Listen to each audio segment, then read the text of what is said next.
उनकी सांसें थी, उनके दोनों पांव को काटा गया था। उनकी सांसें चल रही थी, उनके दोनों हाथ को काटा गया था। उनकी सांसें चल रही थी, उनके दोनों आंख को निकाला गया था। इसीलिए मैं मीठी बात करने नहीं जानता। मुझे लगता है एग्रेशन से राज्य को बदलूंगा। क्या जानते हैं आप झारखंड राज्य को महोदय? एग्रेशन मतलब आप क्या जानते हैं झारखंड राज्य को? हम उस राज्य से आते हैं जहां एक संसद ने सीने में 12 गोली खाई थी। हम उस झारखंड से आते हैं जहां MP member of parliament Sunil Mahato ने 1 2 3 4 5 6 7 8 9 10 11 12 गोली खाई थी सांसद ने। क्या सुनने में अच्छा लगता है? तब आप झारखंड को नहीं जानते हैं। झारखंड हमने बनाया है भैया। निर्मल महतो के सीने में गोली लगी थी, तब झारखंड का चर्चा दिल्ली में हुआ था। तब राजीव गांधी को पता चला था कि हाँ, झारखंड की डिमांड किया जा रहा है। तो मुझे लगता है एक बार ये श्रीमान, ये नियम कानून, एक बार एग्रेशन की गवर्नमेंट होनी चाहिए। बाकी यूथ डिसाइड करे। मेरा जो व्यवहार है, फॉलो अप के मंच में भी मेरा यही व्यवहार है। पसंद लगे वोट कीजिएगा, ना लगे इग्नोर कीजिए। बोल रहे हैं सुनने में अच्छा लग रहा है, आप बोल रहे हैं नहीं, सुनने में नहीं। आप तब झारखंड राज्य को नहीं समझते हैं सन्नी जी। मैं बोल रहा हूँ एग्रेशन। नहीं, आप नहीं समझते हैं झारखंड राज्य को। मैं एग्रेशन सुनने में अच्छा नहीं लगता, यही रियलिटी है। एग्रेशन मतलब यही है, कठोर डिसीजन, त्वरित कार्रवाई। आज कार्रवाई किस पे होती है? एक ठेला पे काम करने वाला है, तुरंत कार्रवाई होगी। एक मजदूर है, पुलिस तुरंत कार्रवाई करेगी। आपकी कार्रवाई उस समय काहे नहीं होती है जब बड़े बड़े लोग आपकी गिरफ्त में आते हैं, बड़ी बड़ी मछलियां जाल में फंसती हैं? क्यों कार्रवाई नहीं होती? हम लोग आते हैं तो छोटा रहे या बड़ा रहे, जो गलत रहेगा उस पर कार्रवाई होगी। एग्रेशन का मतलब है कॉर्पोरेट से कोई भय नहीं। एग्रेशन का मतलब है अमीरों के चंदे से पलना नहीं। एग्रेशन का मतलब होता है निडर होके, निष्पक्ष होके झारखंड के मुद्दों पे बात करना, झारखंड के मुद्दों के समाधान करने के लिए प्रयास करना। आज राजभवन में लोग धरने पर बैठे हैं, मुख्यमंत्री के आवास पे लोग धरने बैठे हैं, आज सीजीएल के जेएसएससी कार्यालय के बाहर लोग धरने पे बैठे हैं। आंदोलन रोज होता है, लेकिन जयराम महतो एक 50 लड़कों के आंदोलन से आज सीएम का फेस बन के कैसे सामने आया? इस सवाल का उत्तर कोई दे। आंदोलन इस राज्य में रोज होता है, जयराम महतो ही क्यों? क्योंकि मैंने उन मुद्दों को टच किया, मैंने उस मुद्दों पे बात किया जो झारखंड की जरूरत थी, जिसपे झारखंड बात करना चाहता था। साफ शब्दों में झारखंड चाहता था कि बिल्ली के गर्दन में घंटी बांधी जाए, पर बांधेगा कौन? बेरमो कठारा की घटना है, वहां एक व्यक्ति का अटेंडेंस रोक दिया जाता है, पंच ब्लॉक कर दिया जाता है, जो नौकरी का प्रावधान होता है कोलियरी में। वो व्यक्ति हमारे पास आता है, आके हमें सुनाता है कि भैया ऐसा ऐसा बात है, मेरा कसूर इतना है कि झारखंडी है और हमें मतलब मेरा पंच को ब्लॉक कर दिया गया है, मेरे अटेंडेंस को रोक दिया गया है, तो कुछ उपाय किया जाए। तो हम उनको फ़ोन लगाते हैं, तो हमने परिचय दिया कि सर ऐसा क्यों करते हैं, गरीब आदमी है, बड़ी मुश्किल से रोजगार चलता है, तो इनको पुनः रख लिया जाए। तो उधर से आवाज़ आई कि आप कौन बोल रहे हैं? तो हमने कहा कि हम जयराम कुमार महतो बोल रहे हैं, वर्तमान में गिरिडीह लोकसभा लड़े हैं। तो बोला नहीं, आपसे हम परिचित नहीं है। तो हमें लगा कि शायद वो विधायक या सांसद की पैरवी सुनना चाहते हैं। तो मैंने इतना कहा था कि 2 महीने के बाद चुनाव है, हम बेरमो भी लड़ेंगे, गोमिया भी लड़ेंगे, डुमरी भी लड़ेंगे। अगर वहां से कोई भी सीट जीत के आ जाते हैं तो आपको दामोदर नदी में ले जाकर डाल देंगे। विश्वास कीजिए, विश्वास कीजिए। वो व्यक्ति का भी नाम बता देंगे, ऐसा नहीं हम झूठ बोल रहे हैं। 10 सेकंड में उनका आवाज बदला कि जयराम बाबू बोलिए क्या बात है। अगर मेरे इस व्यवहार से उसका नौकरी बच जाता है तो मुझे अपने इस व्यवहार से कोई कंप्रोमाइज नहीं करना है। 24 साल आपने चला लिया श्रीमान करके, 24 साल आपने चला लिया नियम कानून की बात करके। हमें लगता है कि एक एग्रेसिव गवर्नमेंट आनी चाहिए और मेरा यही एग्रेशन मुझ में रहेगा। क्योंकि मैं ना संजय मेहता जी के तर्ज पे मैं बरी से आता हूं, ना मैं चौपारण से आता हूं, ना मैं गढ़वा से आता हूं, मैं धनबाद से आता हूं। मैं एक घटना सुनाता हूं सुरेश महतो की, और विधायक मैडम बैठी हैं, हालांकि उस समय वो बहुत किस्सा पुराना है। वो झरिया विधानसभा की घटना है, वो भोरा क्षेत्र की घटना है। एक व्यक्ति है, उनका नाम है सुरेश महतो, मैं उस कौम का बेटा हूं। एक व्यक्ति थे, उनका नाम था सुरेश महतो, मैं उस कौम का बेटा हूं। उनको मारा गया था, उनकी सांसें थी, उनके दोनों पांव को काटा गया था। उनकी सांसें चल रही थी, उनके दोनों हाथ को काटा गया था। उनकी सांसें चल रही थी, उनके दोनों आंख को निकाला गया था। इसीलिए मैं मीठी बात करने नहीं जानता। मुझे लगता है एग्रेशन से राज्य को बदलूंगा। वे ऐसे लोग हैं जिनको लगता है कि इस दुनिया में मौत नाम की कोई चीज़ नहीं होती है, जिनको लगता है कि शायद वो सारा धन एकत्रित करके स्वर्ग जा सकते हैं, वहाँ सुख भोग सकते हैं। बिल्कुल ये बहुत गंभीर समस्या है और मुझे लगता है कि इसमें सरकार के लोग शामिल होंगे, विपक्ष के लोग शामिल होंगे। ये कोई नई बात नहीं है। अगर आदरणीय शिल्पी जी कह रही हैं कि अगर वो जनता जानती है, तो जनता को मालूम है कि किस प्रकार से जेपीएससी की परीक्षा होती है। उनमें जब रिजल्ट आता है तो विधायक जी के रिश्तेदार होते हैं। इसमें 24 वर्षों से जिन लोगों ने राज्य की सत्ता को संभाला है, 24 वर्षों से जिन लोगों ने इस राज्य की सरकार को चलाया है, पक्ष बन के विपक्ष बन के, सबका उसमें हिस्सेदारी होता है।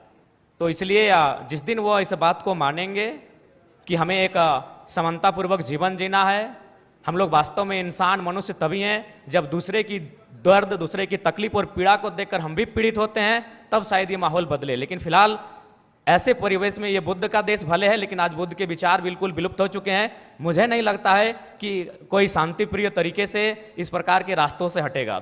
मैं बनावटी इंसान नहीं हूं।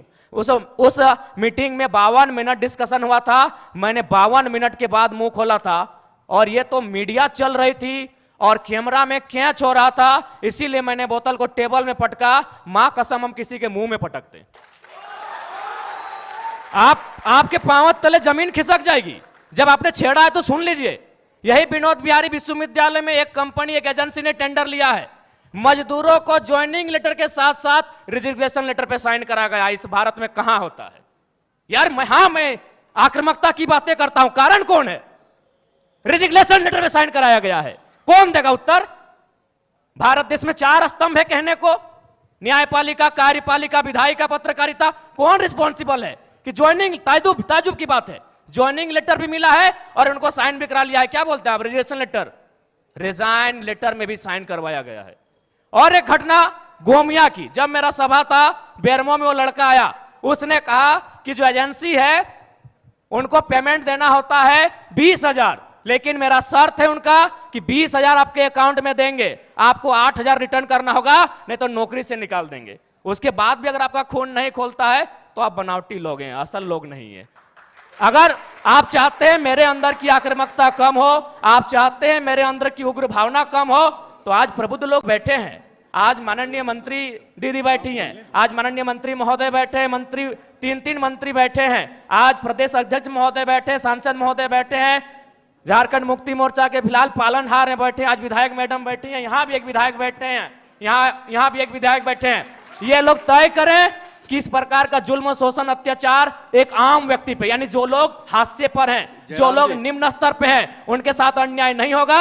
जयराम महतो प्रेम की कविताएं लिखेगा, इनकलाब की बातें नहीं करेगा। जयराम जी, कि अगर एक व्यक्ति पे कार्रवाई होती है और उस कार्रवाई से अगर हजारों स्टूडेंट को एक उम्मीद मिलती है, अगर एक व्यक्ति पे कार्रवाई होती है और हजारों किसानों की खुशहाली आती है, तो मुझे लगता है उस व्यक्ति पे कार्रवाई होनी चाहिए। और मैं अपना एक अनुभव बताना चाहूँगा, हालांकि ऐसे मंचों पे जहाँ एकेडमिक लोग आके सुन रहे हैं, इंटेलेक्चुअल लोग आके सुन रहे हैं, नहीं बोलना चाहिए, लेकिन मुझे मेरा जो करैक्टर है वो सबके सामने मैं आपको बताना चाहूँगा। ये बेरमो कठारा की घटना है। वहाँ एक व्यक्ति का अटेंडेंस रोक दिया जाता है, पंच ब्लॉक कर दिया जाता है, जो नौकरी का प्रावधान होता है कोलियरी में। वो व्यक्ति हमारे पास आता है, आके हमें सुनाता है कि भैया ऐसा ऐसा बात है, मेरा कसूर इतना है कि झारखंडी है और हमें मतलब मेरा पंच को ब्लॉक कर दिया गया है, मेरे अटेंडेंस को रोक दिया गया है, तो कुछ उपाय किया जाए। तो हम उनको फ़ोन लगाते हैं, तो हमने परिचय दिया कि सर ऐसा क्यों करते हैं, गरीब आदमी है, बड़ी मुश्किल से रोजगार चलता है, तो इनको पुनः रख लिया जाए। तो उधर से आवाज़ आई कि आप कौन बोल रहे हैं? तो हमने कहा कि हम जयराम कुमार महतो बोल रहे हैं, वर्तमान में गिरिडीह लोकसभा लड़े हैं। तो बोला नहीं, आपसे हम परिचित नहीं है। तो हमें लगा कि शायद वो विधायक या सांसद की पैरवी सुनना चाहते हैं। तो मैंने इतना कहा था कि 2 महीने के बाद चुनाव है, हम बेरमो भी लड़ेंगे, गोमिया भी लड़ेंगे, डुमरी भी लड़ेंगे, अगर वहां से कोई भी सीट जीत के आ जाते हैं तो आपको दामोदर नदी में ले जाकर डाल देंगे।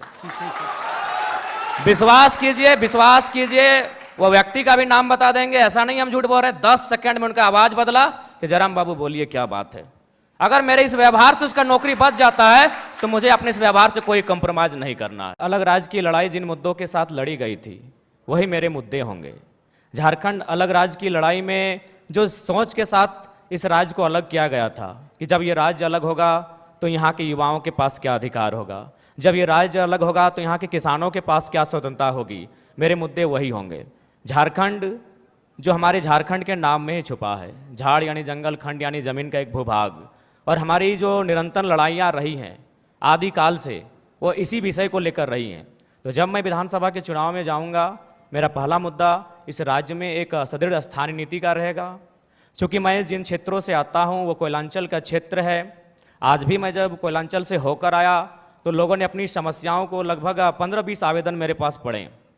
जब मैं एक सामान्य सा बालक हूँ, मैं एक साधारण सा बालक हूँ और मुझे प्रतिदिन 15 से 20 समस्याओं को सुनना पड़ता है, जो समस्याएं होती है ज़मीन से संबंधित। इसलिए मेरा मानना है कि ज़मीन संबंधित जो कानून जो आज हमारे राज्य में हैं भी, CNT, SPT, लेकिन जो लोग सरकार में बैठे हैं उनके मैनिफेस्टो में शामिल होने के बाद भी प्रभावी रूप से लागू ना हो न पाना, प्रभावी रूप से उन विषयों पर चर्चा नहीं कर पाना, उनको संरक्षण ना दे पाना एक बहुत ही गंभीर विषय है। और मेरा मानना यही है, जो कि मैं किसान वर्ग से भी संबंध रखता हूँ, एक किसान का बेटा हूँ, तो मेरे हिसाब से जो ज़मीन संबंधित मुद्दे हैं वो मेरे प्राथमिक मुद्दे होंगे। उसके बाद आज छात्रों की समस्या देख सकते हैं। आज CGL के छात्र, JSSC CGL के छात्र आज धरने पर बैठे हैं। विगत जो पहला एग्ज़ाम हुआ था उस एग्ज़ाम में धांधली हुई, इस एग्ज़ाम में धांधली का मामला सामने आ रहा है। तो निश्चय एक बेहतर नियोजन नीति हो और इस तरीके से एग्ज़ाम को लिया जाए कि धांधली ना हो, गड़बड़ी ना हो, और महत्वपूर्ण सबसे कि अन्य राज्य से लोग जो हमारी हकमारी कर रहे हैं वो कम से कम रुके। उसके लिए मेरे पास मेरी योजना होगी कि हम लोग प्रखंड स्तरीय भाषा के आधार पर एग्ज़ाम लेंगे, क्योंकि भारतीय संविधान आर्टिकल 15-16 इस बात का उल्लेख करता है कि हम जात के आधार पर भेदभाव नहीं कर सकते हैं, हम धर्म के आधार पर भेदभाव नहीं कर सकते हैं, हम उद्गम स्थान के आधार पर भेदभाव नहीं कर सकते हैं, हम लिंग के आधार पर भेदभाव नहीं कर सकते हैं, लेकिन भाषा का कहीं जिक्र नहीं है। तो मेरा मानना है कि सरकार को इस विषय पर सोचना चाहिए। हम लोग अगर सरकार में आते तो इस विषय पर सोचेंगे कि जो प्रतियोगिता की परीक्षाएं होंगी वो हमारी भाषाओं में होंगी। फॉर एग्जाम्पल, जैसे मान के चलिए कोई हिंदी का पेपर आता है परीक्षा में, उसमें एक सवाल आता है कि आंख का तारा इसका मतलब क्या होता है, आग बबूला होना इसका मतलब क्या होता है।